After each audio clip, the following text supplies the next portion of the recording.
These are the lemur leaf frogs. Lemur leaf frogs. They're very pretty, light green color. Yes, and they're nocturnal, so they're asleep right now. Okay. But they're a critically endangered species.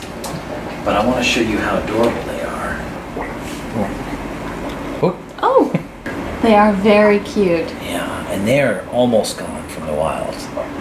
These are all filled with lemur leaf frogs, but they like to sleep underneath leaves, so they're practically invisible right now.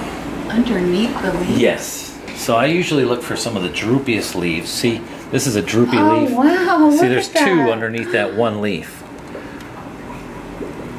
Their underbelly is wet and it's just suction. Yeah, and they're sticking right to it.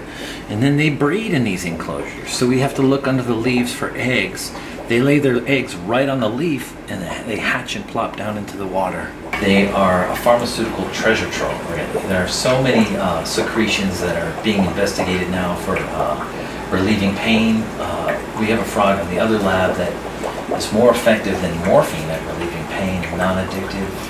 Other secretions from frogs can block viral transmission with 100% effectiveness. So these are important things. Yeah. So we have 28 species of amphibian inside the perimeter. That sounds like a lot. It's a lot, yeah. Especially coming from New Jersey. Yeah. And so I teach kids and anyone interested how to identify all of them by adult or by frog call or by tadpole. So it's give these workshops throughout the Metro Atlanta, and they're generally free. I'll try to imitate them, but some of the more common frogs are like a bullfrog, which is like. Oh yes, I've heard that one. Yeah, that's a bullfrog, and that's probably the most common frog in Metro Atlanta. Green frogs are also common, and they're more like. Yeah, heard that one too. There's a spadefoot toad, which sounds like this. What is your website? It's MAMP.us, so that's MAAMP, so Metro Atlanta Amphibian Monitoring Program. Okay. .us. And on that website is everything you could need to know about identifying Metro Atlanta amphibian. Can you teach me a few of those, the bullet points of how to identify? Sure, yeah. Well, for tadpoles, for example, if you look at a tadpole, and we can use this as an example here. Yeah. You look straight down on a tadpole's head. If the eyes are on the side, like they are there, then that's a tree frog tadpole. Lemur frogs are tree frogs, so they fit into that, but also our green tree frogs and the gray tree frogs we have right here in our backyards also have the eyes on the sides of the head. If they're on the top of the head, then you might have a bullfrog or a green frog or something like that.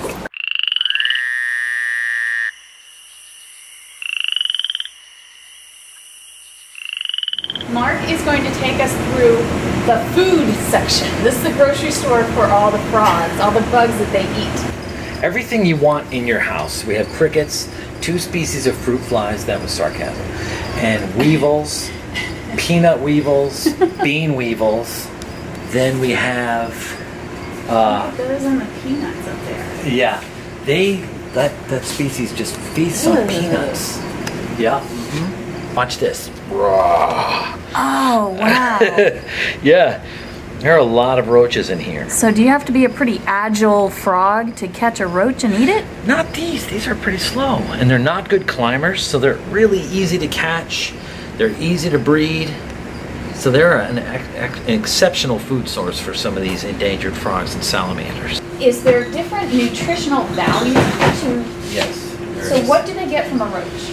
Well, roaches are the highest in many of the nutrients and vitamins, and they're high in calcium, but mostly we feed the roaches high-value foods like carrots and squash, and that way when we feed the roaches that have a belly full of carrots and squash, then we supplement the food with additional vitamins and minerals. So we sprinkle powder on them, vitamin powder, do a little shake and bake, and then oh my! Oh, they're just like a little pinhead. Yeah, they're size. tiny roly-poly. So these are European driftworms, and so some fishing worms are not incredibly toxic, but toxic that we wouldn't want to feed them to our frogs.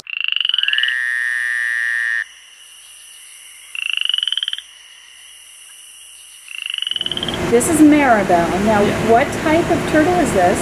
This is an African spur-thighed tortoise. What does she eat? She's a vegetarian. So her favorite foods are corn and squash. But she also eats a lot of leafy greens.